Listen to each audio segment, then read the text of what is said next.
আজকে বড় পুজোর দিন, এই সবাইকে রং মাখা। ওই উৎসব কি তোমাদের জন্য? কেন জানেন না? ধর্মযাত্রার উৎসব সবার। তোমাদের দেখে তো সবার মুসলমানের ঘরে সন্তানই মনে হচ্ছে। আমরা কি ওখানে পূজা করতে যাচ্ছি নাকি? বছরের একটা দিন আমরা সবাই মিলে মৌজ মাস্তি করতে যাচ্ছি।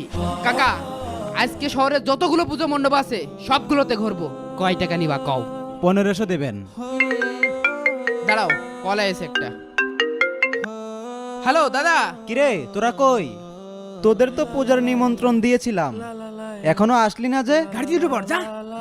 দাদা আমাদের সবকিছু রেডি, আমরা 10 মিনিটের ভিতরে আসছি। আচ্ছা তাড়াতাড়ি আয়। হ্যাঁ তোদের বৌদি তোদের জন্য প্রসাদ রেখে দিয়েছে।